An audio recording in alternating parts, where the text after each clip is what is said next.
Robservations with Meyer Burnett.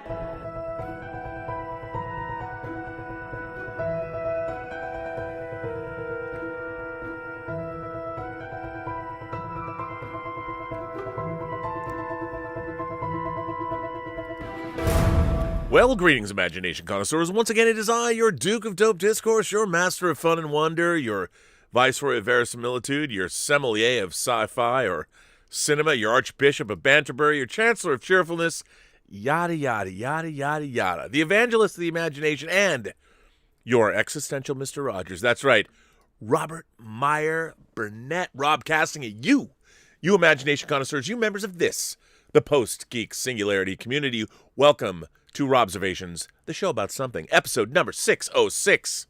My God, 606. I can't believe it. I mean, I keep saying that as if, I should believe it. We've got here. It's not like I did this yesterday. This has been a journey that you've been coming on along with me for over 2 years now, and we're gonna keep going, no matter what. Now, I gotta tell you, I love it. I love it. I love it when the modern age is put to good use. I guess you could say that. And I love it when technology is utilized in, let's say, a very creative, useful fashion. And, there was Francis Ford Coppola famously said that, and I'm paraphrasing, something to the effect of all of this modern technology is going to allow some young girl, some 12-year-old, let's say from Oklahoma, to make Citizen Kane. I don't think that's necessarily true. That was his sentiment, but I understand what he means. That the amazing technology at our fingertips, and it is indeed amazing, allows people that especially in terms of the entertainment business, the technology that eluded most people, such as camera technology and post-production effects technology, CGI technology, we couldn't get it. So if you wanted to be a filmmaker, when I was growing up, I had like a Super 8 camera. You'd go to a place called Photomat. You'd buy your Super 8 cartridge. You'd take it. I had an XL, a Minolta XL 601 because it had an intervalometer where I could do stop motion. And you could shoot 3.5 minutes of film, and you wouldn't even know what you've shot. You'd have to take it and then drop it back off at Photomat. And that was these weird, these like, they were like modern teepees that were in the middle of parking structures or the middle of parking lots, not structures, but parking lots where you take your film to be developed. It's something that no longer exists anymore. But then you had to wait. You had to wait a week to get your film back, and then you'd get your 3.5 minutes of Super 8 back, and you'd look at it, and I had a little viewer and like an editor, and I'd see what I'd shot, and if it was good, well then, I had a movie. And then I had to go buy the next cartridge of film. But nowadays, you can make a feature film on your phone. You can have the software, you can color correct it, you can mix it, you can do everything you want right in one box. The computer I'm talking to you on right now, I finished a feature film on. I did a whole temp sound mix. I supervised the visual effects work where I had to make the plates and send them to Darren Doctorman, my VFX artist, to do the work, all out of one box. Now, that's because I'm interested in filmmaking, so I can do it really all from here. So much of it's now software-based. But other industries have benefited greatly, such as, the financial sector. And, of course, you can be a day trader.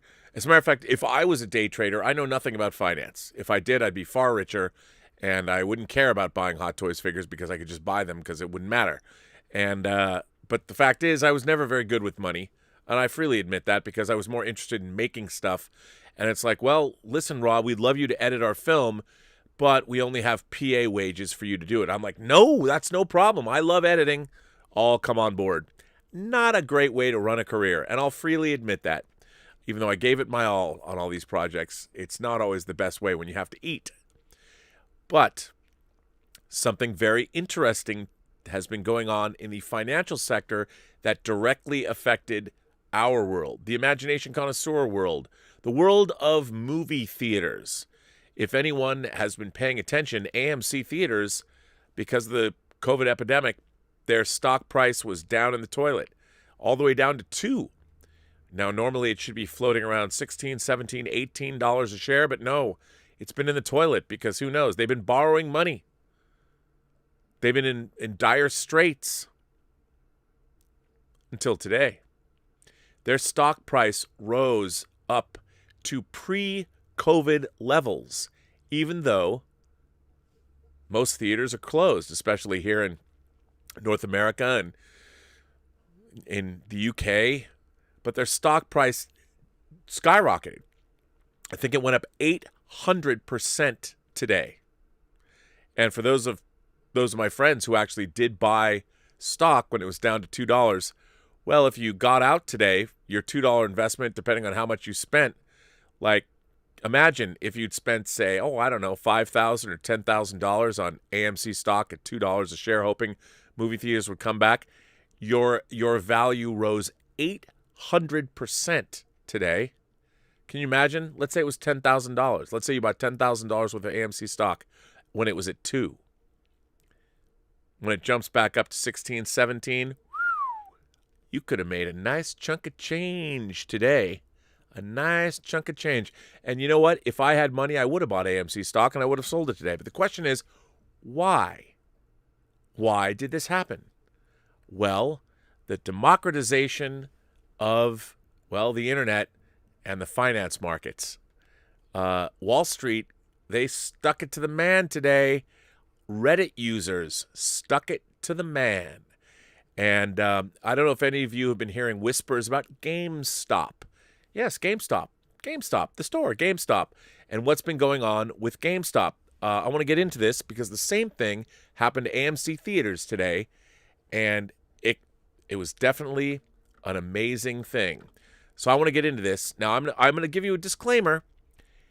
I am not the most financially savvy guy in the world, so I can't pontificate or elucidate the situation or ruminate on the situation the way I can on other events. I freely admit that, but I find this fascinating, and in my own desire to understand all of this, you're going to go with me on the journey. Now, I know it's not something I normally cover, but I find this absolutely fascinating. So to start, we're going to talk about what happened with GameStop.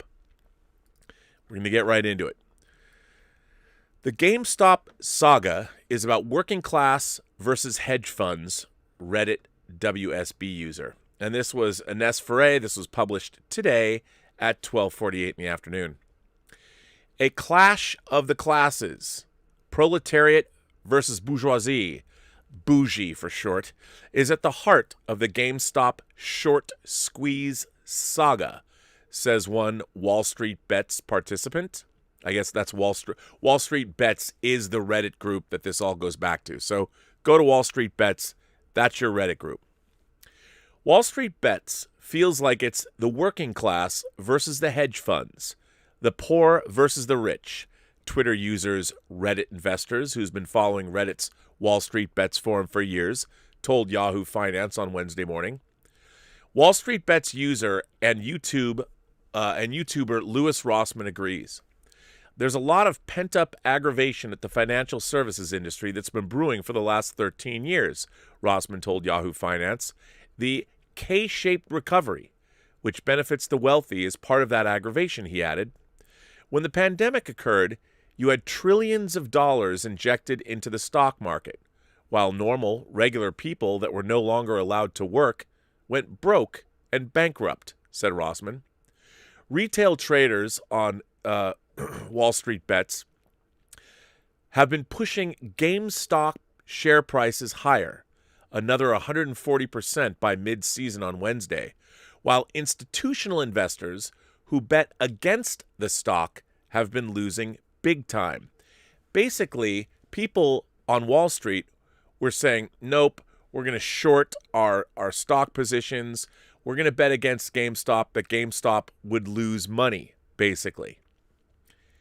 But the Reddit users on Wall Street Bets, they all banded together and they said, nope.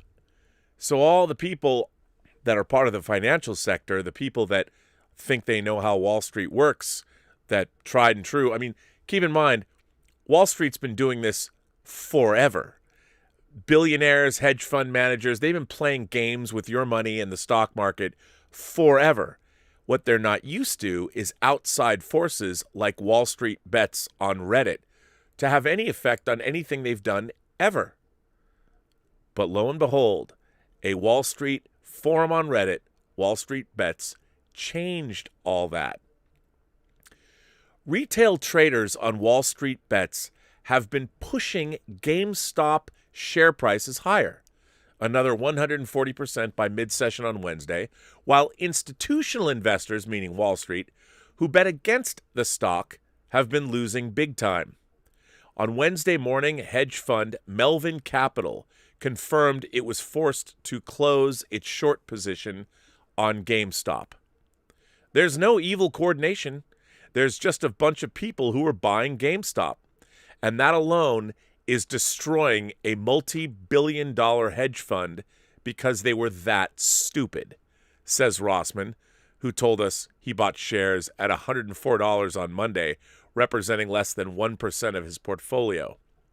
They, the hedge funds, would have never failed to this extent if they hadn't shorted these stocks to this extent. Wall Street plays with stocks all the time. But what happened is Wall Street thought, well, GameStop stocks are going to go down. No one's going to be buying them. So we're going to short our position, hoping to make some money. Well, Reddit users on Wall Street Bets decided, no, we're going to go buy a bunch of those stocks and send the stock price going up. We're going to make it go up. So everybody on Wall Street had no idea that Wall Street Bets and a bunch of Reddit users were going to manipulate the market, by the way, legally. It was just basically a bunch of friends getting together going, hey, let's buy this stock. Reddit investors tweeted out, there are over 2.6 million Wall Street Bet users and only $10,000 or 10,000 hedge funds. The power of the proletariat is now. This is not illegal. Anybody can tell anybody to go buy a stock. So basically, Redditors banded together and did this to GameStop. Bought their stock, making the stock price go up, which basically fucked all the Wall Street people that were betting against GameStop. Reddit investors said everyone on Wall Street Bets feels powerful now that they've destroyed a hedge fund and made a bunch of money. It's kind of like a community. I wouldn't be surprised for more targeted attacks on short-selling hedge funds. Reddit investors says he bought GameStop shares at $4 each last year and sold them at $10. Shares of companies like AMC up more than 200% on Wednesday. It went up apparently to 800%. Bed Bath & Beyond and even Tootsie Roll have also been targets of retail investors, causing short squeezes on names which have underperformed for some time.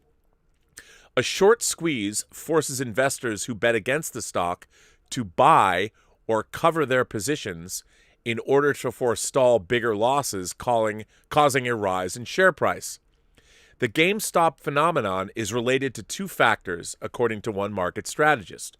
First, it's really democratization of investing, which with the lowering of fees, commissions, and investment sizes, and it's also probably due to a lot of liquidity and time individual investors have. Gabriela Santos of JP Morgan Asset Management told Yahoo Finance. It's clear, though Wall Street was caught by surprise. One veteran money manager says he's never seen anything nearly as insane during his 20-plus years in the industry, urging the Securities and Exchange Commission to step in. Let's be clear here. Wall Street got caught with its pants down by some Redditor investors on Wall Street Bets that decided on their own to basically stick it to the man. And now, it's funny, I watched a number of financial channels and I was watching The Rising, and there was a pundit there saying, oh, look, this is crazy, but he was taking great glee in showing different clips of people who are telling the Securities and Exchange Commission to come in. So basically, Redditors at Wall Street Bets decided to buy stock. stock that was not thought to be something that people would buy. But investors banded together and decided to buy a bunch of that stock, making its stock price go up, and everybody who shorted the stock, well, they had to cover their positions.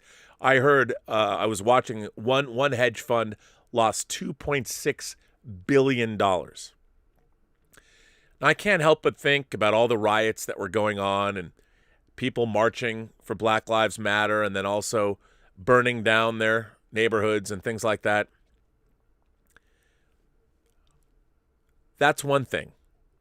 But banding together on Reddit at Wall Street Bets and deciding to buy a bunch of stock, you can affect real change. Because rather than burn up your own neighborhood, you can stick it to the man. I mean, and listening to Wall Street investors bitch about the Securities and Exchange Commission coming in, that has to be sweet sorrow. If you want to play out your Fight Club fantasies, use the system that's in place. I've always thought, you know what? Work that system. And this is a perfect example. They did nothing illegal. I'm sure people are going to scream collusion and all that, but basically it was like, nope, we just got together and decided, because we're Redditors, we're also gamers, let's make GameStop stock go up. However, retail investors say the Securities and Exchange Commission should investigate the short sellers, not the forums. The short interest on GameStop is currently hovering around 140% of its float. How does the Securities and Exchange Commission allow that? Wall Street has been playing against the regular man for a very, very long time. They don't like us. They don't care. You know, they want to make money. And that's the thing.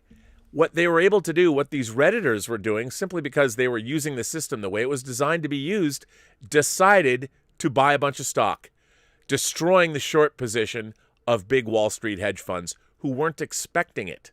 Because what were they doing?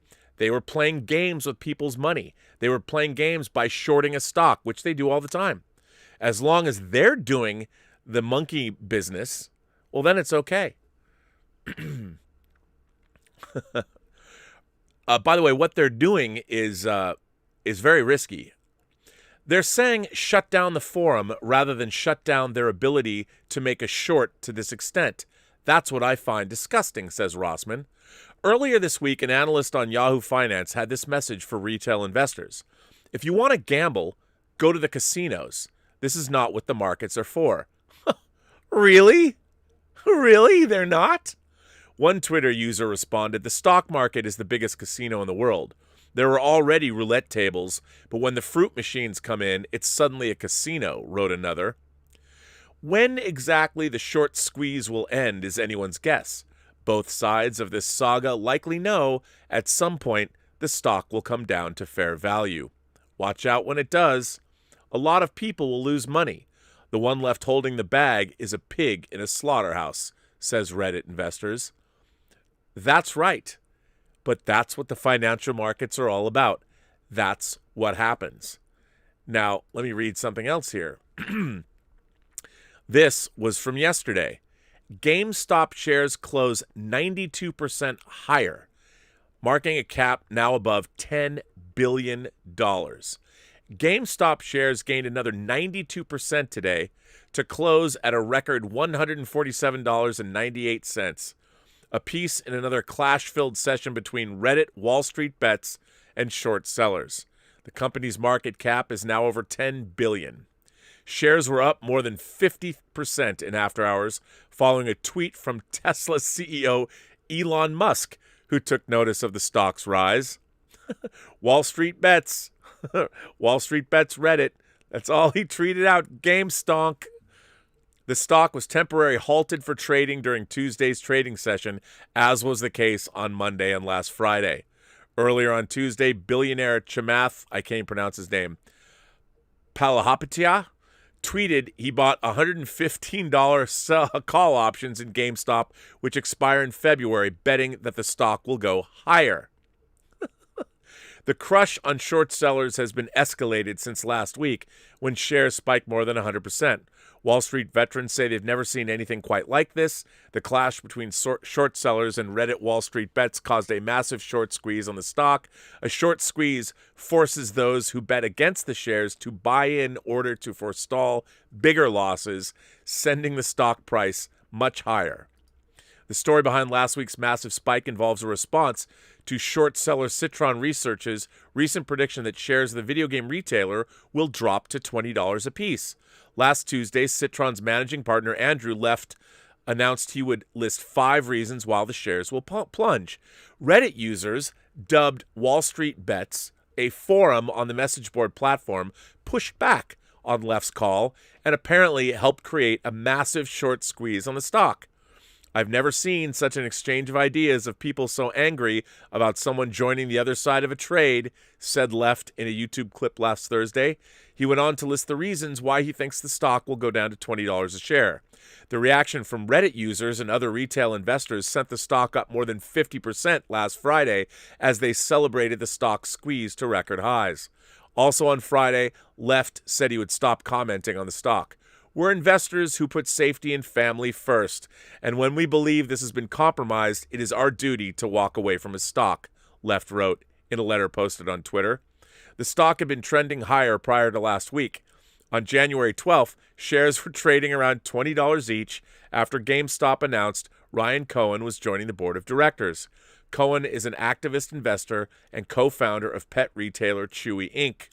In July of 2020, the stock was trading at around $4 a share. So, here's the thing. Remember in 2007, 2008, the subprime mortgage crisis?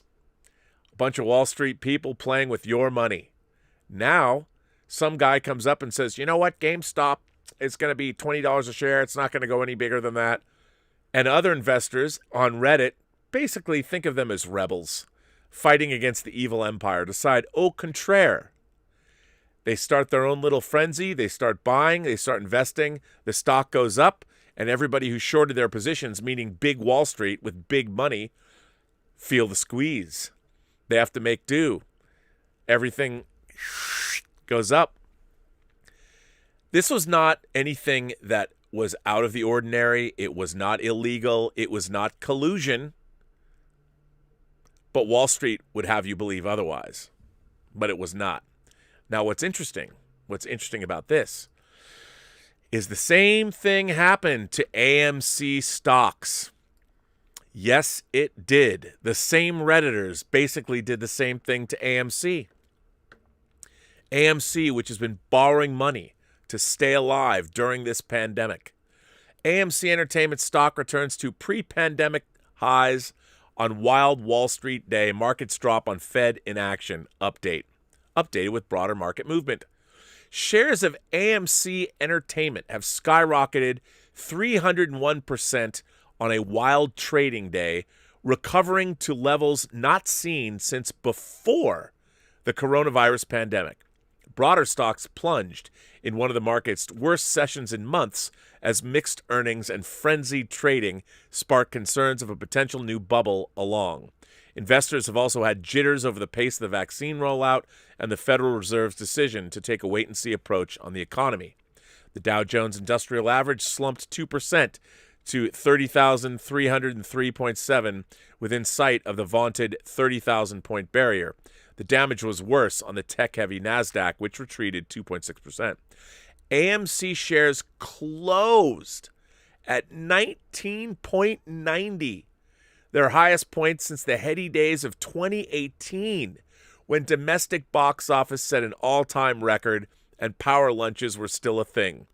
In the first hour of trading alone, movement of the exhibitor's stock triggered 4 volatility halts, automated mechanisms designed to limit the risk of flash crashes. Reddit and a sprawling new crop of day traders and small investors, emboldened during the pandemic, have catapulted heavily shorted stocks like GameStop, AMC, and a few others to manifold gains.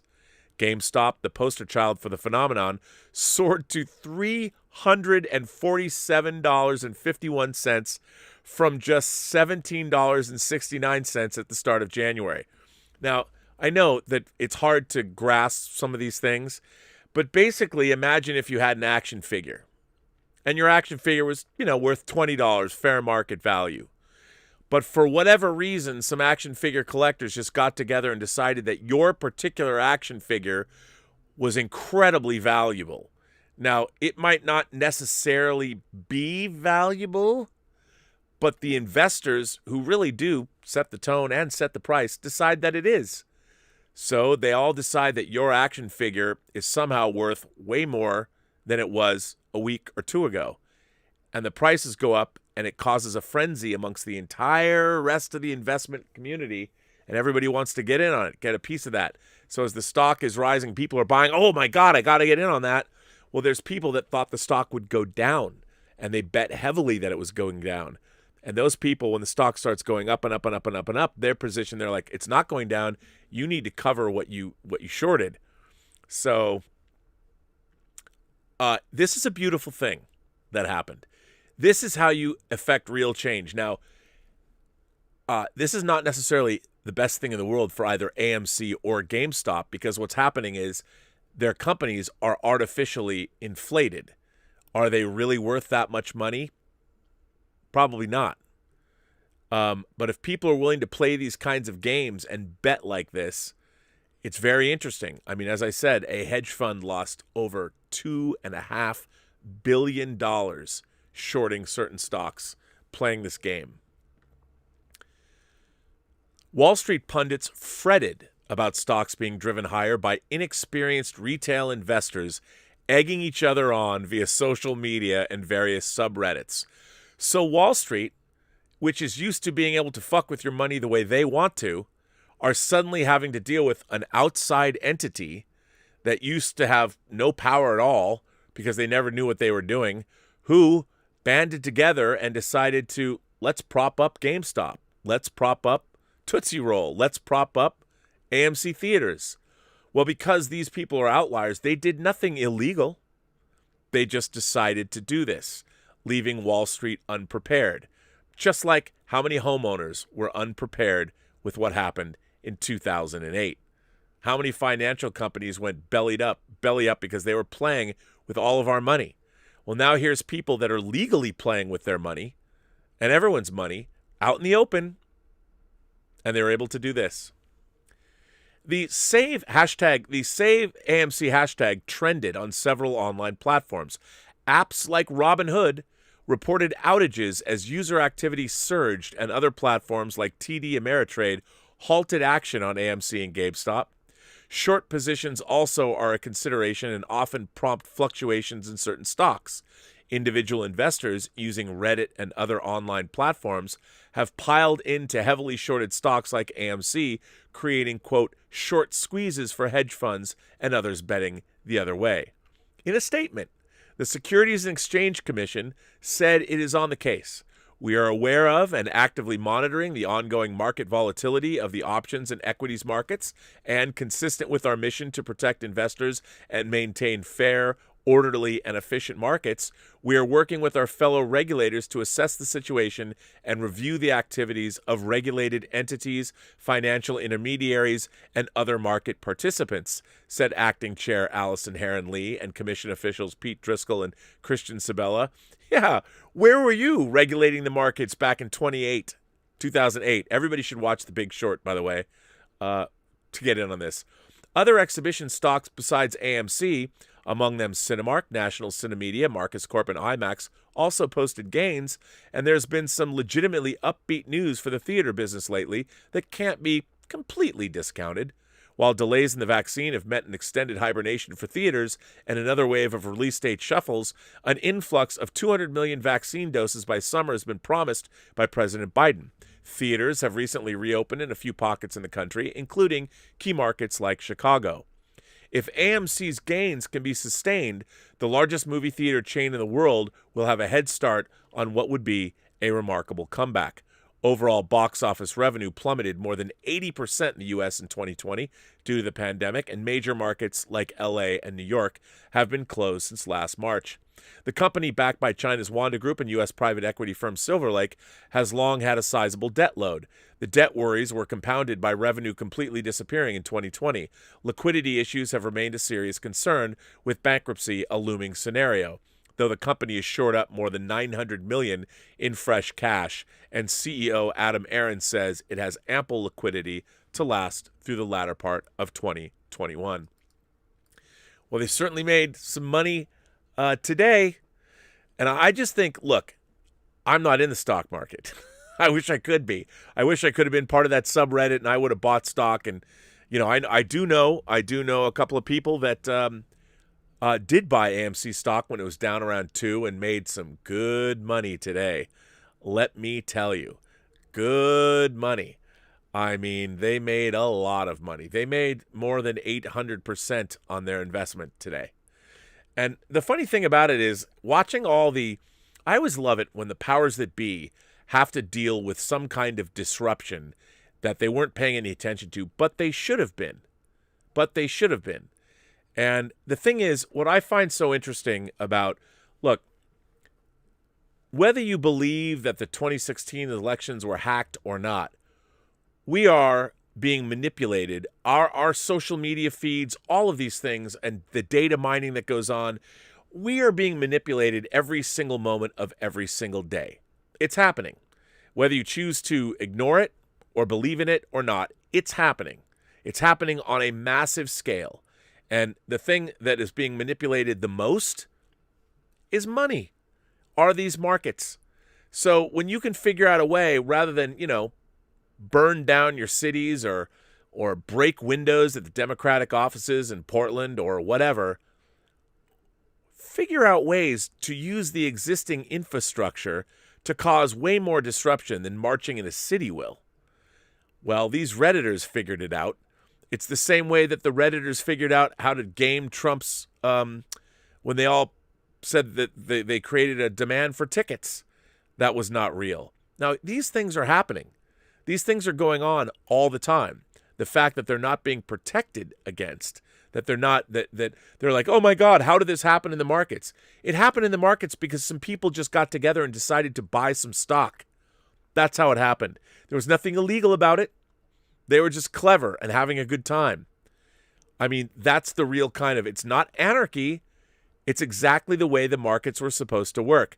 They just weren't working the way Wall Street thought they should be working because it was a disruptive outside force that they never anticipated. Boo-hoo. I'm sorry that one hedge fund lost $2.6 billion. But you were betting against a company.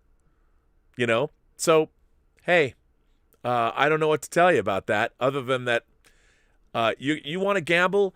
Was this all gambling? Yes, it was all gambling. But you know what? AMC, look, it could all fall back down tomorrow. It won't, but it could. What I love is that this happened. This is an instance of how modern technology is used legitimately. I mean, you can't, if people are going to use our social media against us, and they are, if they're going to weaponize, but if foreign bad actors want to be able to use our own media, our own social media against us, I'm like, well, good for them, because they figured it out. We're supposed to figure out how to combat that from happening. But because everybody wants to make money, people are like, we'll let it go. As long as we're getting paid, right? But sometimes the people that are getting paid eventually have the tables turned on them when they least expect it, as what has happened thanks to that subreddit or the Reddit forum, Wall Street Bets. Good for them, because they show you how in one day or a week you can turn the existing infrastructure and you can stick it to the man, more so than you can by walking around a street downtown, whatever town you live in. I mean, this is the way to affect real change. The tools and the technology, they're right here. All they have to be used is by people who, they have to be used by people who know what they're doing. And suddenly, AMC stock prices are back to pre-COVID levels now. Is that going to last? Probably not. But you never know. You never know. So good on you, Wall Street Bets. Good on you, Redditors. I love what you did. And people like the great punk rock musician Sid Vicious would probably look down upon you in wherever afterlife he exists in, and he thought that was probably one of the best things ever, I'll bet. Anyway, I thought it was one of the best things ever. I thought it was really cool. So good on you, people. And how cool is it that Wall Street Bets might have, well, even helped AMC weather the storm that much longer? I got to give it to them. I think that's pretty damn cool. So good for you. I know it's not the sexy topic you're used to on this show, but I thought it was pretty neat. Starscream writes in. Starscream says, "Hello, Rob and the PGS Nation. I'm writing to you to discuss Babylon 5. In the wake of the untimely passing of Mira Furlan, I was going to watch my DVDs of Babylon 5 again, but lo and behold, unannounced, HBO Max released Babylon 5 in its original aspect ratio, that would be 4:3, in HD. So a streaming I went. I will start by saying I find the series only second to the original Star Trek. That being said, the first season was clearly their weakest. Michael O'Hare was a classical theater actor, and his over-the-top acting was clear. Also, the fact that O'Hare had severe depression, which wasn't revealed till after his passing. I still enjoyed Season 1, though, with such episodes as Born to the Purple and Chrysalis. This proves a lot because Season 2, I would say I remember 90% of that season and 100% of Season 3, proving the awesome progression of the series. I will cut this short by saying Season 1 looks spectacular in HD, and I even watched episodes like Soul Hunter, which was clearly bad, but still thoroughly liked. And now on to Season 2. I'll let you know how it progresses. Thanks to everyone for listening, and for those who haven't seen Babylon 5, I would highly recommend giving it a try. Just know that Season 1 is difficult. Okay, for those of you who might not be keeping up with what Starscream is talking about, without much fanfare, HBO Max dropped a newly remastered version of Babylon 5. Now, the original pilot, The Gathering, is still 16:9. The problem with Babylon 5 is, like many shows of the era, it was posted on tape. It was shot on film, but it was posted, the post-production was on videotape, and all of the visual effects were also computer-generated in standard definition. They're very crude compared to CGI effects today.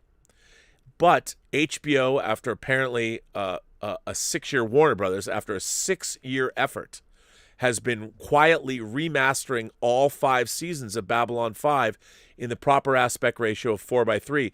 They had it at 16:9. They had blown up the show. It was even the live action footage was very blurred out. But now I have to say Babylon 5 has never looked better, at least on high definition screens. I sampled the first season. I watched The Gathering, and I watched Babylon Squared just to see what it looked like. And look, I'll tell you this. Yes, the visual effects, the space shots are very primitive. And you look at that and you're like, my God, this doesn't even look as good as a Saturday morning show these days. That's true. But the way that they've remastered the show, it all kind of works now. No other science fiction show looks like Babylon 5 does. And once you acclimate yourself, I love Babylon 5. I think Babylon 5 seasons 2, 3, and most of season 4 were some of the finest science fiction television programming ever broadcast. Yes. Does J. Michael Straczynski have a sense of humor that's a little, let's call it rudimentary? But it still holds up, and they remastered all the live action stuff. I mean, for a show that was basically shot in a warehouse up north of LA, it's a pretty impressive achievement. And it's great to have there. And of course, especially the week that Mira Furlan passed away, it honors her memory. And I think that it's very, very cool that we did get this. So if you have HBO Max, I don't know where else it's airing, but it's on HBO Max. And I have to tell you, I love the HBO Max interface. I love it. I really do. And I love being able to go and look at all the episodes and just kind of relive. I like the layout. I like the way it looks. So kudos to HBO Max. HBO Max's only problem is that they call themselves HBO Max. I maintain that. I think that was a massive critical blunder. People don't understand what the difference was. I wouldn't be surprised if halfway through 2021, that you don't see HBO Max rebranding themselves to Warner Brothers Plus or Warner Gold or Warner Premiere or World Class Warner Brothers. I mean, I don't know what you want to call it, but I wouldn't be surprised. HBO Max, that was a big faux pas. At least I think it was. So, I mean, could be wrong, but I don't think I'm wrong. I do think that that was problematic. Let's see. What do we got here? Oh, well, you know what? I'll tell you. This is, by the way, if you noticed at the beginning of Robservations today and Fully Articulated, I had a little musical tag that I added to the Robservations theme, and that was by Carter James. Carter James, who's a fan of both the John Campea Show and Robservations, sent us each these little musical tags. I thought it was kind of cute. Robservations, Meyer Burnett, and how can I not add that? Yes, it's more self-aggrandizement for me, but it was done by someone else. So I want to thank Carter James for sending that little musical intro that I've now incorporated into the Robservations theme. So Carter, kudos to you, sir. And if you want to send me more music for any of my shows, I'm perfectly willing to entertain it all. So there you go. Yeah, I was touched by your work, and I thought, well, why not use that? This comes from Michael Morgan. Michael Morgan says, hi, I sent a tip before Wednesday's show, and I was disappointed that it didn't get read during the show. Do you catch up shows for tips like John Campea, or am I just shit out of luck? Well, Michael, that is a good question. I try and get to everyone's tips. I don't usually do shows because I usually get through everybody's tips or super chats before the end of the show. Sometimes they don't show up. So I'll have to go look for that. I will look for your question and read it. But I want to thank you for writing in and, well, keeping me honest, because I think that's important. Boy, I have a lot of Omar 94. I got a lot of back stuff from Omar 94. But hey, what are you going to do?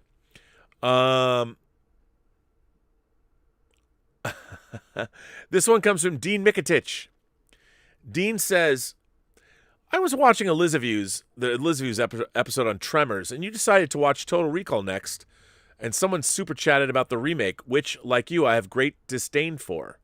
This got me thinking, why does Hollywood love to remake movies that are considered classics? I get it. Total Recall is a successful film when it came out, and nearly 30 years later, it's a much-loved film. I get that they want to cash in on that nostalgia, yet every single film that is a remake of a successful or much-loved film is flopped almost every single time. So why does Hollywood keep pushing these remakes? Now, saying that, not all remakes are complete and utter crap fests. I may be wrong in this, but the successful remakes are films that are little known or changed in style. Take John Carpenter's 1982 film, The Thing, which is a remake of the 1951 film The Thing from Another World. Both films have the same basic plot. An alien is found in the ice and goes on a killing spree of the science team that found it. Carpenter really made his remake his own, using the current film technique of the time and adding body horror to the mix, taking it from a sci-fi film and turning it to a full-on sci-fi horror film. While The Thing was a flop when it came out, it went on to become a much-loved film. But even this film had not escaped the dreaded remake. It was remade in 2011. Well, it was a prequel, and let's face it, it does not come close to Carpenter's film, even if the producers tried to claim it was not a remake but a prequel. Then you got 1983's Scarface, which is a remake of the 1932 film of the same name. The director of the 32 film also directed The Thing from Another World. Both movies are violent gangster films. However, the original is not as well known, given the 51-year gap between the two. They are both completely different animals from each other due to the eras they were made. One reason that the original is not as well known as the remake is that there was no physical media when it came out, so it has been lost to time. While if I wanted to watch the remake, I could easily find it on DVD, Blu-ray, or even some streaming service. However, even this remake is now being rumored to get the remake treatment again. As I said, the successful remakes have been out of films that are not well known due to the time when the original came out, but this also includes the remake of foreign films, like The Magnificent Seven, which is a remake of The Seven Samurai, Insomnia, which is a remake of the Swedish film of the same name. That's Christopher Nolan. Luc Besson's La Femme Nikita was remade as Point of No Return, also known as The Assassin. However, not all remakes of foreign films are successful. I put this down to the changes made so it's more acceptable for the American audience. Just look at La Femme Nikita.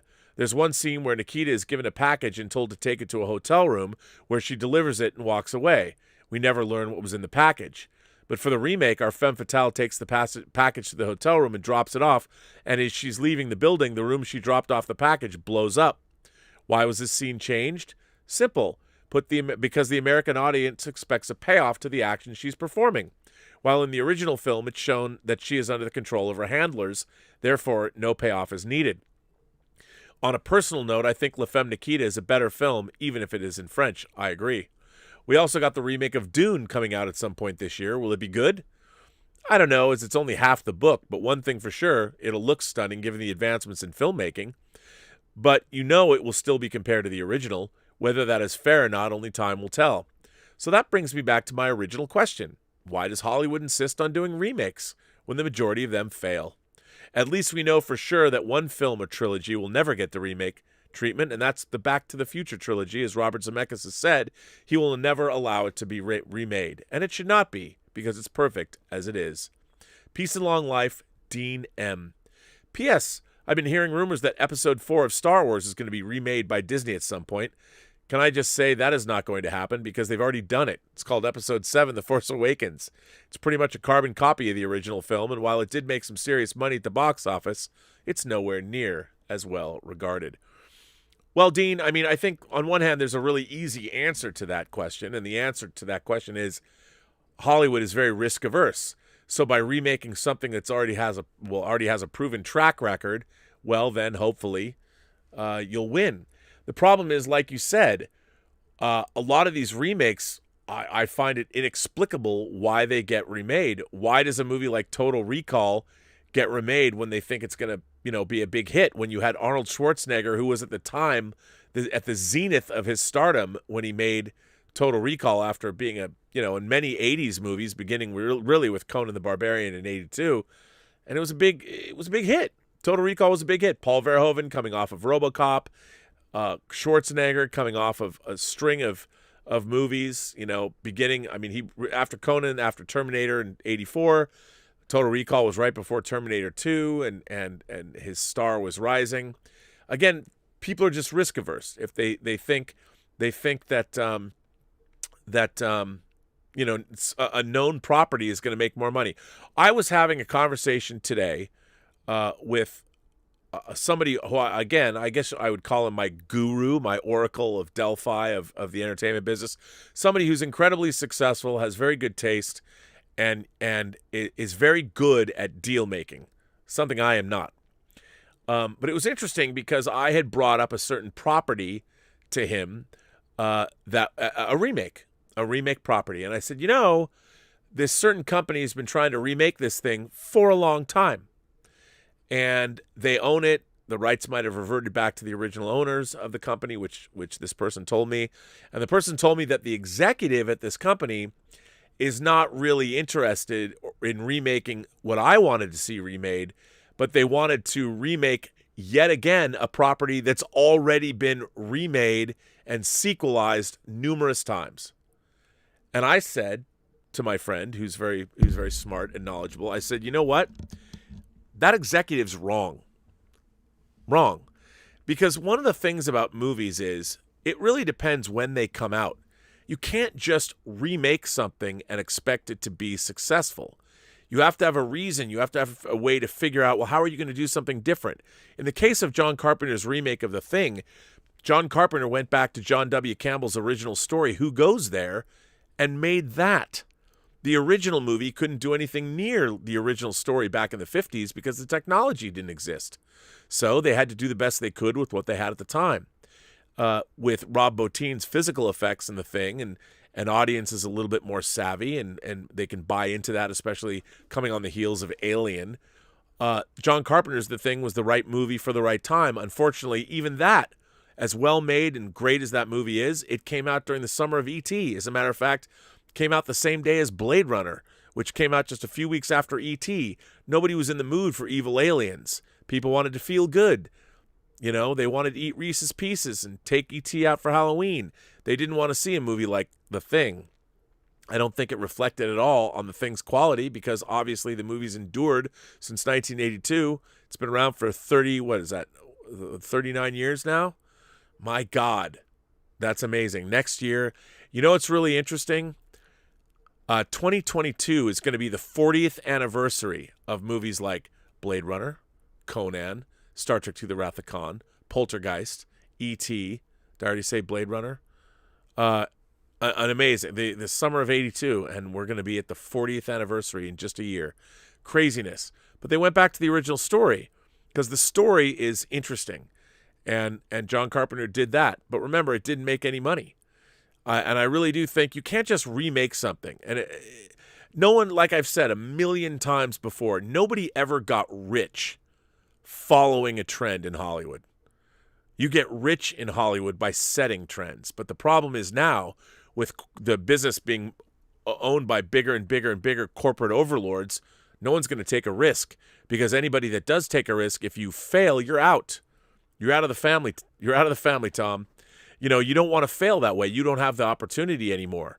There's too much money involved. That's why everybody's looking to redevelop IPs, things that are tried or they think are tried and true.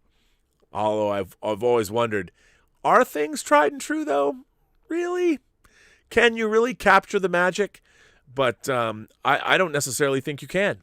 I don't think you necessarily can. I think it's, you know, it's hit and miss. It really depends. And remakes, look, to me, the trifecta of science fiction remakes are Philip Kaufman's Invasion of the Body Snatchers from 1978, John Carpenter's The Thing from 1982, and David Cronenberg's The Fly from 1986. Those three films are, in my mind, perfect remakes. Somebody, you know, everyone's going to come back at me and throw things like Chuck Russell's The Blob. Hey, no doubt, Blob's pretty good. Don't think The Blob has reached classic status, but it's a good movie. It's The Blob, though. And I think The Blob it only takes you so far. Not that it's not good, but I do think that the reason that The Fly is so successful is it takes the original concept and does something, spins it off into a very different direction. And it's very much a reflection of both The Thing, actually all three of those movies, Invasion of the Body Snatchers, John Carpenter's The Thing, and Cronenberg's The Fly, are very much auteurist remakes. It's like you don't just hire like some director to come in and we're going to pair them with this material and hope magic happens. That never fucking works. It never, ever, ever works. What is it, Jose Padilla? Is it Jose Padilla from the Elite Squad movies, which are fucking great? He comes to America and like, yeah, let's do you're going to do the RoboCop remake. Well, the first RoboCop is an auteurist vision. It was as much about Paul Verhoeven, just like Total Recall was, as anything else. You know, if you remake what you're missing, you can remake Total Recall and you can remake RoboCop. But you know what you're missing? You're missing Paul Verhoeven.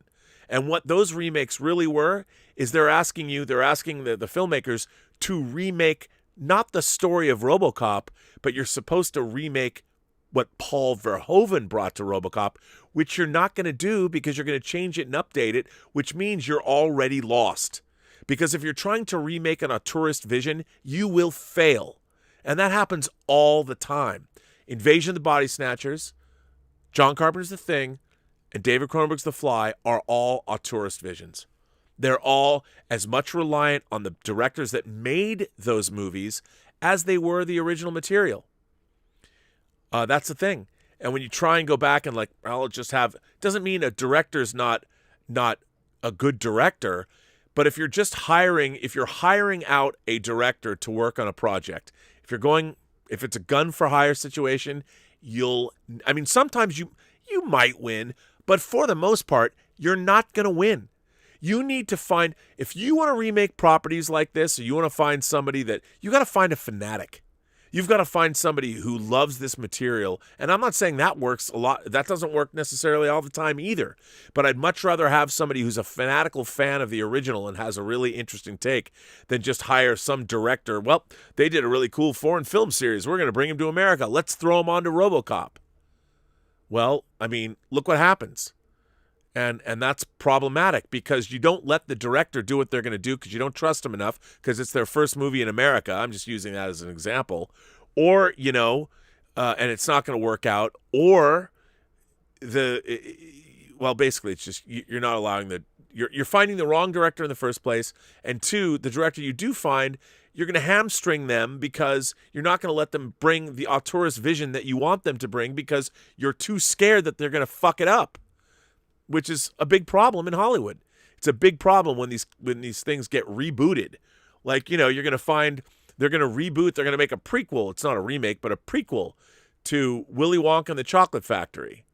Well, are you going to go back and, first of all, Roald Dahl didn't write that story. You've got Willy Wonka and the Chocolate Factory, or Charlie and the Chocolate Factory is the book. And then you have Charlie and the Great Glass Elevator. They didn't do a young Willy Wonka movie.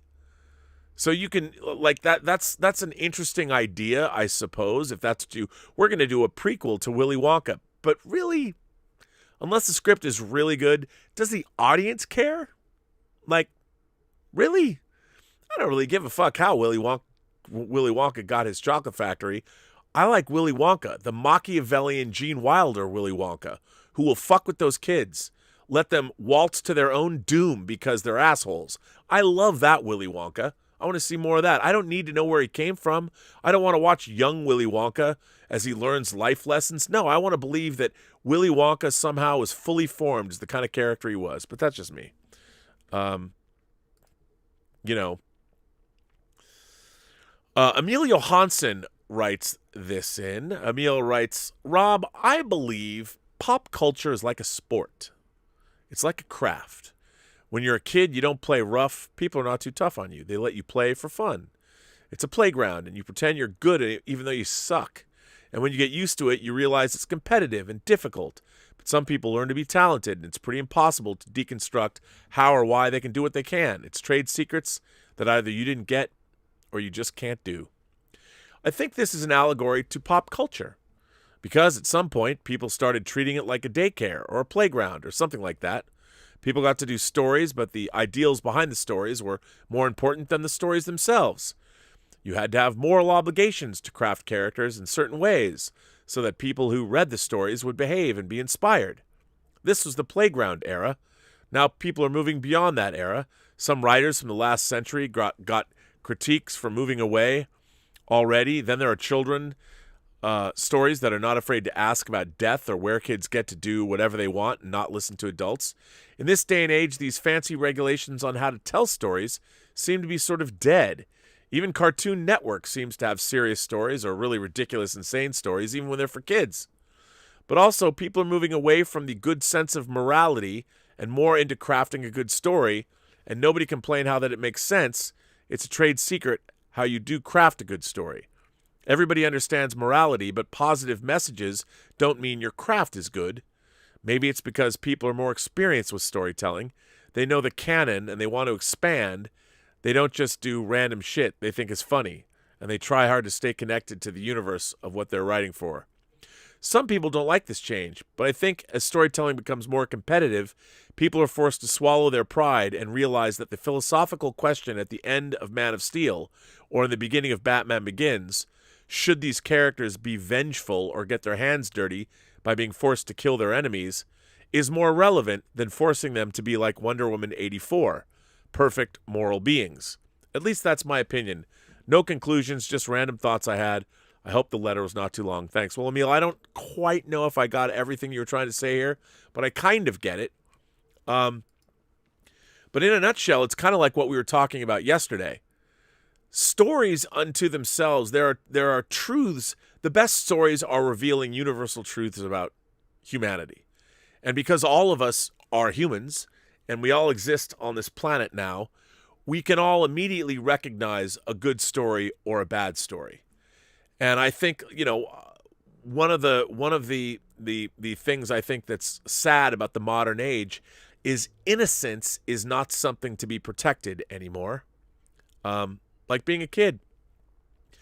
And I think now, if you even look at children's entertainment, I mean, I think about The Simpsons a lot and how Bart Simpson, the snarky Bart Simpson 30 years ago was portrayed as being somebody who knew something that everybody didn't, and his parents, especially Homer Simpson, was portrayed as being, well, adult, an idiot, and Bart Simpson would always get one over on his dad. I mean, I think that's certainly a fundamental shift from the programming that I watched when I was a kid. When I watched sitcoms of the 50s, the 60s, and 70s, even the 80s, it was always the kids who did stupid things, and they still had to go to their parents because their parents had a wisdom that they needed to gain. Kids didn't have the wisdom of their parents, and that was something that we considered to be a truism, I think. I think when we were all watching these kinds of stories, we all understood, father knows best. Wait till your father gets home. How far do you want to go back? But, and that's something we all kind of knew.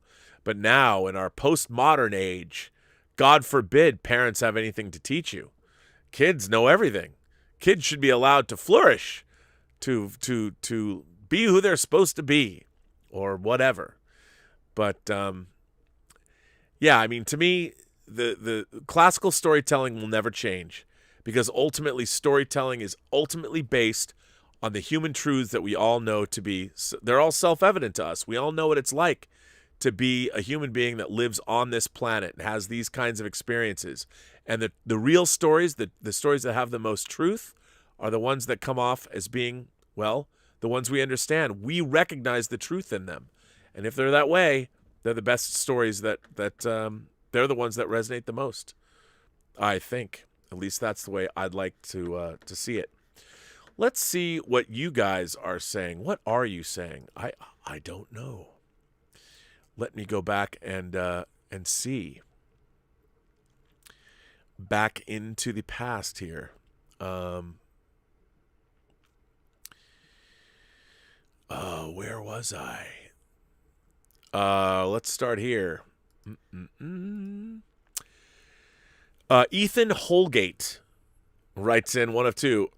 Rob, first of all, in a joking way, I mean, shame on you for buying a Serbian film. I have a funny story about that movie. I was talking with a friend one day, and we were talking about movie directors, and he mentioned that one director would probably put a lot of effed up stuff in his movie. Then he told the story about a friend in college tricked him into watching it, and then the next day he said, well, what did you think? He said, no comment. And then another day, for a laugh, I said, I watched it. And he said, you asshat. Well, Ethan, I got to tell you, yeah, a Serbian film, I have no excuse. I don't know. My young self feels like I have to have a Serbian film in my collection. And then people are going to be like, well, Rob, why don't you have a Spit on Your Grave in the collection then? Because the Serbian film's worse than that. And I'd say, you're right. I don't have an excuse. I really don't have an excuse. So what can I tell you? Roy Kirk became a member. Paula Crabtree became a member. Jacob L. became a member. Rojo Diablo became a member. Squisher420 subscribe to the channel. Vincent, I can't pronounce this name. Chmielewski, I think I got it. Drawn27 subscribe to the channel. James Bullock subscribe to the channel. Tom Jr. Jackson sends in a tip and says, as of 6 minutes ago, the Reddit group of Wall Street Bets has now been made private. Fun while it lasted, kids. Well, there you go. Yeah, I would make it private too, because with all the media coverage, you got a bunch of douchebags coming in who are not the spirit of what they're trying to do is not there anymore. James Taylor, I see fire. Anyway, that's probably a joke you've heard a million times. Hey, Rob, I hope everything is going well. I saw a previous comment talking about Babylon 5. I've been interested in seeing it, but I have no idea what it's about and if it's any good.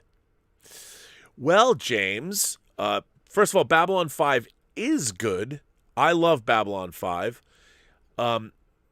Babylon 5 is the last of the Babylon stations, and Babylon 5 is set in a human future where there are many different alien races in the galaxy. There's races like the Narn and the Centauri and the Minbari, and there's a lot of different alien races. I don't want to tip, but so Babylon 5 is sort of a meeting place. It's like a United Nations. It's like Deep Space Nine. It's a space station. It's a gigantic space station where all of these people meet, these delegates from different worlds, the ambassadors meet, and stuff is happening. But unbeknownst to the people on Babylon 5, there's a great evil. Let's call it evil. An evil that has been stirring that all of the main characters in Babylon 5, for the most part, are unaware of. Don't know that it's stirring, and over the course of 5 seasons, there's one long story that is playing out. Now, the thing about Babylon 5 is, as I said earlier, the visual effects are very primitive. They're circa Babylon 5 started being made in 93, so you're looking at computer technology that is very, very primitive. Way less sophisticated than any PlayStation game you're going to play. So a lot of people find themselves put off by that.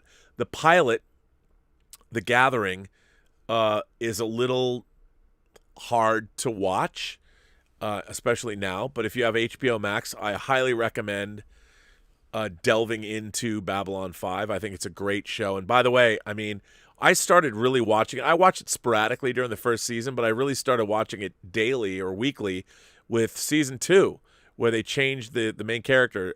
They changed the main character. Sinclair's turned into John Sheridan. The captain's different. New actor. Bruce Boxleitner comes and replaces Michael Sheridan.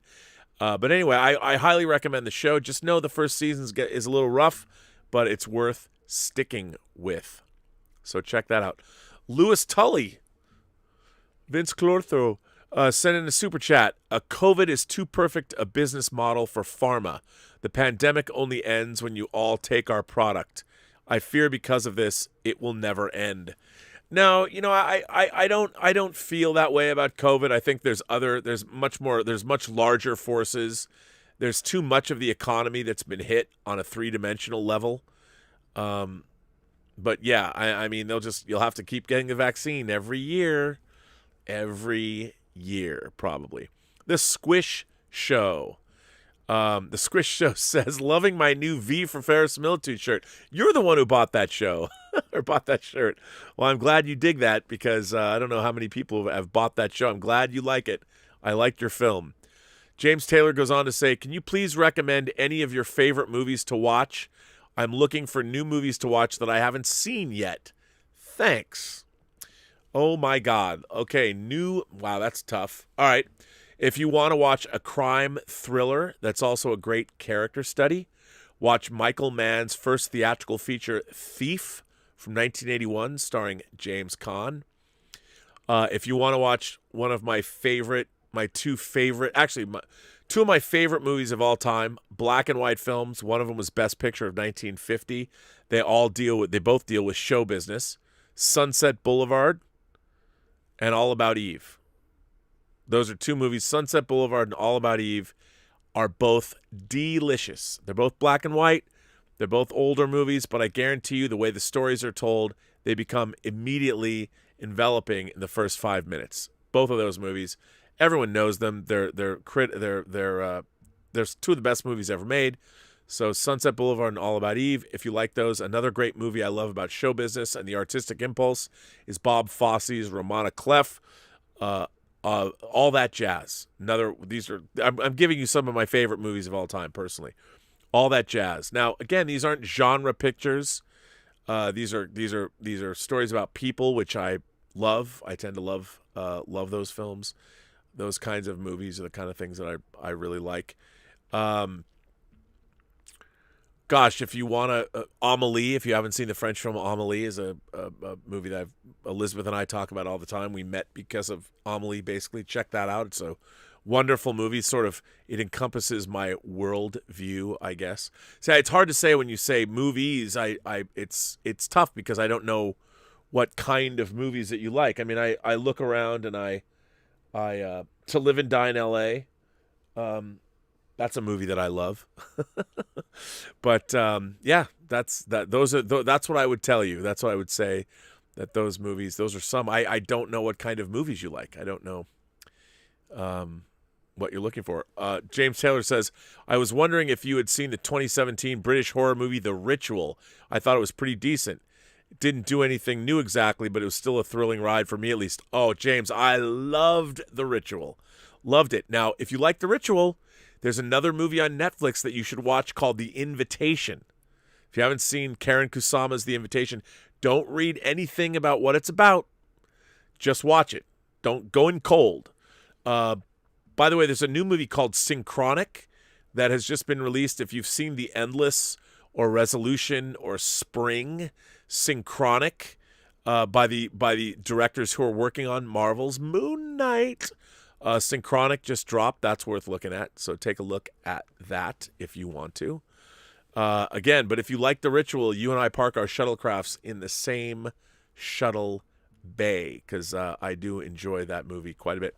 Kevin the Comic Doctor, my friend Kevin, is here. Hi, Rob. Could they take the original footage from old TV shows like Happy Days or WKRP, my favorite, for example, and bring them up to today's broadcasting standards, aspect ratio, color, etc.? Part 2 to this question later. Thanks, and I hope you're doing well. Well,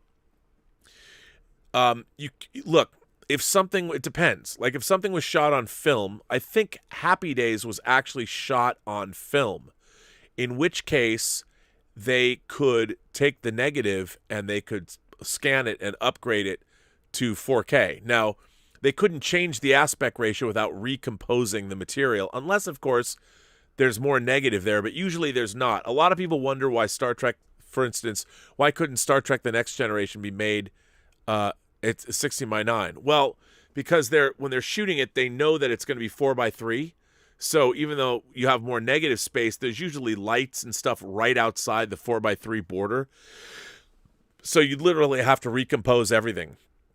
So that it really depends. I think WKRP, though, was shot on videotape. A lot of sitcoms were shot on videotape, in which case you could the problem is, if something was shot on videotape at an NTSC standard, which is what our before high definition national, the NTSC television standard that we have in the United States, it's basically, in a nutshell, 640 by 480 pixels. I mean, that's what you're looking at, and there's nothing you can do about that. You can up-res it, but it's still going to look, the original material, maybe sometime in the future, some kind of computer learning will be able to upgrade it somehow. But for the most part, you're stuck with that. You're stuck with that resolution, and you can't change the aspect ratio without recomposing the shot. So, Babylon 5, one of the great things about the remake of the remaster of Babylon 5 is it's been put back to 4:3. Even though they shot it protected for 16:9 before it was blown up. Now you're seeing the actual, and it looks good. It looks good. I mean, old TV is old TV. You don't want to go in and mess with it. You want to see it the way it was originally shot. At least I do. I notice our friend Cobra Kai Never Dies says, "Hey Rob, 1/2 over or under 50%. Do you think we'll see Doctor Doom in Spider-Man 3 and Doctor Strange 2? Or Fantastic Four, and then 2 of 2. Please do all films. Thanks for all you do." I don't know what that means, though. Do I think? You know what? I don't think that we're going to see Doctor Doom being introduced. I think when they introduce Doctor Doom, it's going to be a full-on film, and it's probably going to be Fantastic Four. Again, I would imagine. I don't think we're going to see him before that in Spider-Man, unless he's in his human form, but I don't think so. He's too important. I don't think that he's going to be introduced unless they tease him like Thanos over the course of a bunch of different movies. That's how I would imagine it's done, but I'm not sure. But I don't think so. I don't know, but I don't know what the second part of your question means here. 2 out of 2. Please do all films. Thanks for all you do. I don't quite know what you mean by that. I would love to do all films. Yeah. And I'm looking for Kevin. I was the part 2 of your question. What is part 2 of your question, sir? James Taylor goes on to say, I've only really started to broaden what movies I like. When I was younger, I liked action movies, and while I still do tend to go with more horror, thriller, and drama, and I just want to see movies I wouldn't think of. So thank you for the recommendations. Oh, that's helpful, though. I think that first of all, I love to hear you say that. I love to hear you say you're broadening your perspective. Now, the thing that I always tell people is that when you are doing that, if you start delving into cinema history, you're gonna see a lot of films that have different pacing and different things than you're used to. But since you're broadening your perspective, I would say everybody should start with the AFI, the American Film Institute, AFI's 100 greatest films. And I'm sure that let's see, I can put that in the AFI's 100 greatest films. Let's see if this list, where they have this. Oh, okay, AFA, 100 years, 100 movies. I really like this list. I mean, I think it's not like it's groundbreaking or anything because it's AFI's list, but I think this is a great list. I'm putting this in the live chat. I'm putting that in live chat for you, James, because number 1, Citizen Kane, Casablanca, The Godfather, Gone with the Wind, Lawrence of Arabia, Wizard of Oz, Graduate, On the Waterfront, Schindler's List, and Singing in the Rain. Those are all great movies, but they're all very diverse movies too. And I don't mean diverse as in a people. I mean diverse as different kinds of movies.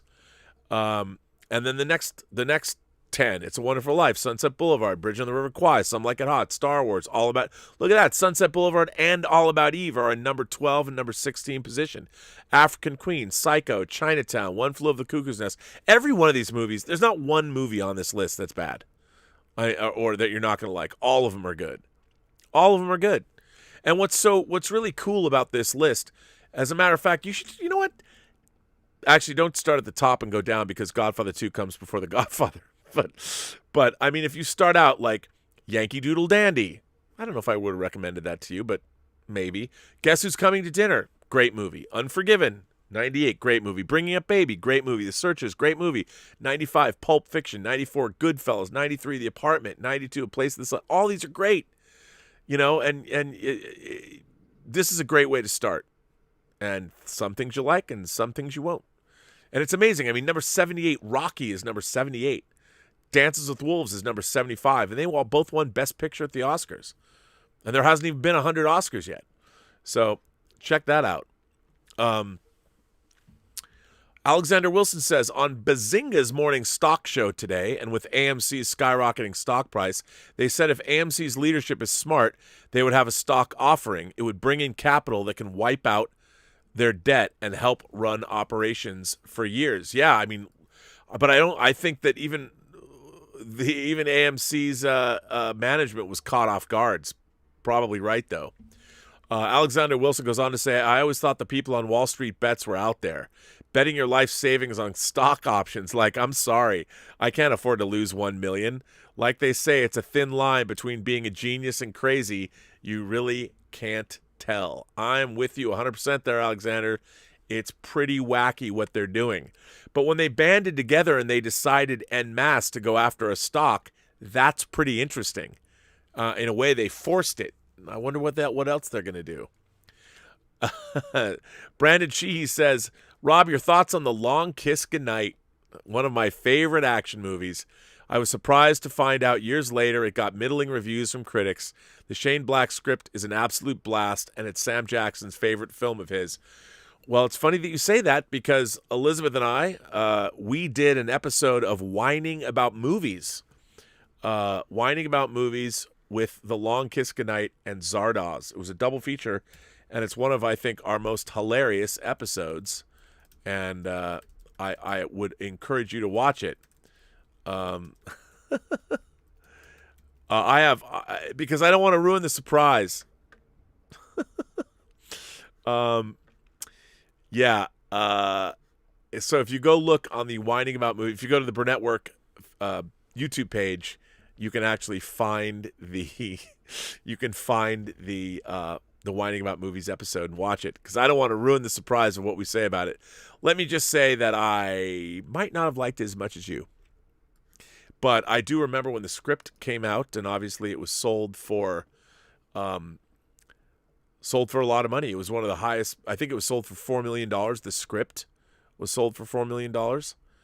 So, yeah. Omar94. I'm going to read a letter of his. Hi, Rob, moderators of the Post-Geek Singularity. This letter is inspired by Willow, mentioning how she does not seem interested in watching sitcoms from the 50s all the way to the 70s. I wanted to write a recommendation persuasion-type letter to convince her, and others who feel the same way that she does, to give those sitcoms a chance. First off, some of the sitcoms I will bring up are examples, like all entertainment, products of their time, which should be taken into consideration. So you have to watch it from the perspective of the time period in which the shows come out. I Love Lucy is probably the gold standard of sitcoms. Now, it's obviously dated, as the show does represent gender roles of the time. However, a lot of the comedy does still hold up. Sometimes it can be the characters' personalities which cause the humor, whether it's Lucy always trying to get into show business with her husband Ricky, her frenemy relationship with a woman called Carolyn Appleby, and the neighbor, Fred Mertz's cheapness. There's a famous episode involving chocolate, which is a great piece of physical comedy, where a chocolate machine goes too fast and Lucy and her best friend and neighbor Ethel try to get all of them.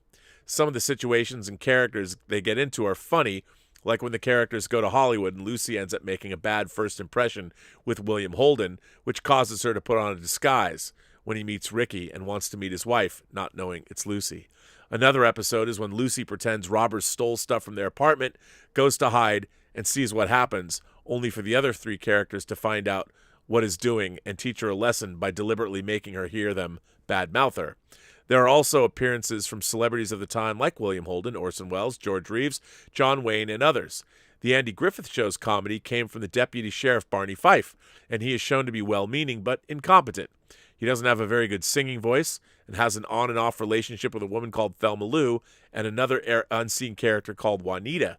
He often misuses his gun, which causes the gun to go off before he gets it out of the gun holster. Other times are when he accidentally locks himself in the jail cell of the sheriff's office. The Dick Van Dyke Show's comedy also comes from its characters. It can be the lead role of Rob Petrie being accident-prone, or the banter with his co-workers. One of his writing partners, Buddy, has a funny banter with the boss, Mel, where he often makes jokes about Mel, such as his baldness, with Mel occasionally saying yuck.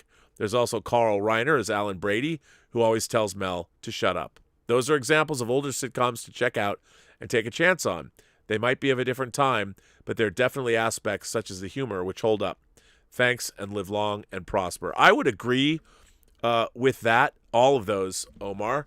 And I think Willa should check out I Love Lucy, The Andy Griffith Show, and what did you say? The Andy Griffith Show?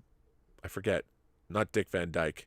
Yeah, Dick Van Dyke. Dick Van Dyke and I Love Lucy and The Andy Griffith Show. I think those are all great examples of sitcoms. And they still work. I totally believe that those sitcoms still work today. I totally believe that. Wow, Alexander Wilson says, Discord just banned Wall Street bets. The powers that be are pissed off. That's really interesting. See, I mean, the funny thing about that is, like, what? They're not going to start another Reddit board? Isn't it really interesting? Like, you can go along, like, Wall Street can do whatever they want. Big Pharma can do whatever they want. All these very wealthy individuals or corporations or companies can do whatever they want. And people's lives hang in the balance. And someone turns the table on them using the tools that exist, and kabam, Wall Street Bets is getting banned off Discord? Wow. Kevin the Comic Doctor, he sends in his second part of his question.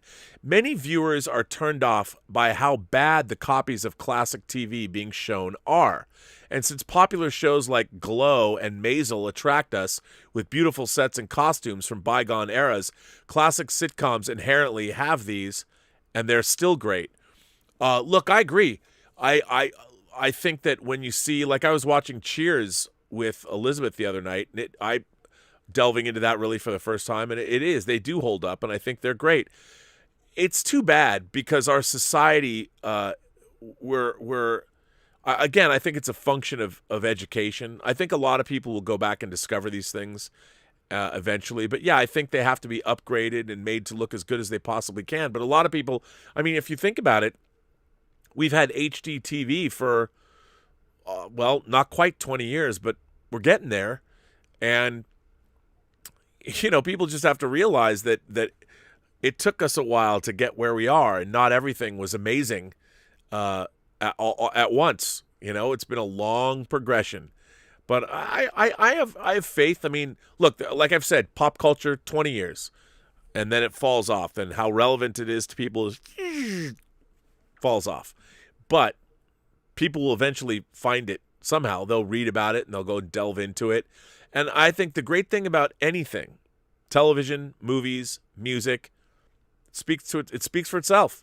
You start listening. You don't need somebody to tell you something's great. The greatness is self-evident and it doesn't go away. So I think that's really really cool. I think it's really important. Let's see. Nick Parrish says, "What's up, Rob? So what is interesting about AMC's nearly $1 billion cash raise is that the majority of that came from equity sales. So the Wall Street rebels were bailing them out before the frenzy today, minus the debt expense. Praise the Lord." Yeah, there's that too. So I still think it's all very interesting. I just like the fact that, boy, people are upset because basically it just didn't go the way they planned. Ultimately, it didn't go the way they planned. It was a battle that was fought that they weren't expecting. They were ambushed, and now they're all like, "Oh, well, this shouldn't have happened. We have to get regulators in here because lame." August Ragon is it Ragon? Says, "Breaking bad news. Star Trek Discovery Season 4 started shooting this past Sunday and Monday, according to the crafts and services person with verified IMDb Trek creds." Oh, I believe that. It was supposed to start shooting. They renewed Season 4 with Season 5. So they had a 2-season renewal for Star Trek Discovery. So I have no interest. Unless somebody tells me it's good. Cobra Kai Never Dies sent in a super chat and said, "Hey, Rob, one of two. I apologize if you didn't understand the question I was asking. For all 3 movies, if it was possible or if it was over 50% if Dr. Doom shows up." Oh, okay. Look, I think they're going to save Dr. Doom. I think when Dr. Doom has not been done well in multiple movies now. And I don't think... I think when they bring Dr. Doom in, he's going to finally be done correctly, and I don't think he's going to be brought into these other movies. Maybe touched upon, but not in any major way. It'll be a Thanos thing. Oh, if you have to do something, you got to do it yourself. They might tease him that way, but I don't think he's going to show up in the main body of the movie or anything like that. Mr. 47 says, "After Godzilla vs. Kong, how many more matchups could they possibly do? Besides a Del Toro crossover, only so many stories can be told about giant monsters, laugh out loud. Oh, and hashtag Team Godzilla all day." Well, I mean, there's a lot of Godzilla movies that they can, you know, for whining about movies, we did Godzilla versus the Astro Monster, a.k.a. Godzilla versus Monster Zero, where aliens come to Earth. And I mean, I think there's plenty of stories they could tell.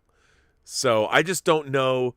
I don't think, unless there's an option, I think that they were 4 movies there, and that's it. And then the rights revert back to Toho. But I'm not sure about that.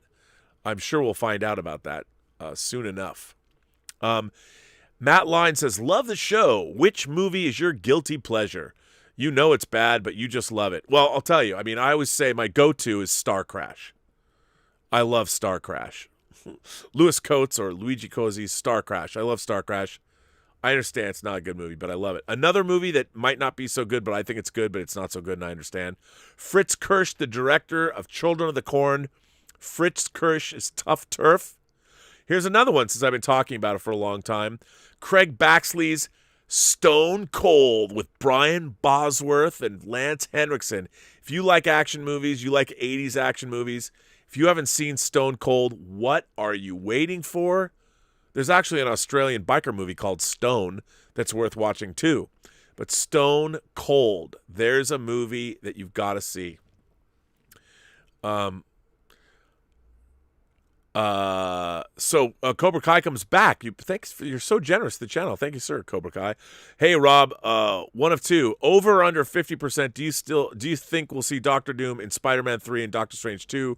Oh, I already read this. Look, like I said, I don't think we're going to see Doctor Doom. I think they're going to save Doctor Doom. Hey, Rob, thanks for all you do. Here's the second part of my question. Do you have, do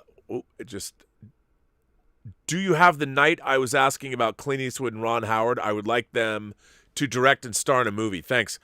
I wouldn't mind seeing that happen. I wouldn't mind seeing Clint Eastwood in a, I think probably Clint Eastwood's like, is he going to be, he was 90 this past year, so he's going to be 91. He's still directing. I mean, I'd love to see Ron Howard direct a movie with Clint Eastwood. I think it'd be great. And Clint Eastwood's still out there, which is amazing. Murray Reich says, hey, RMB, are you doing a Whining with Movies review on the 2003 film The Room?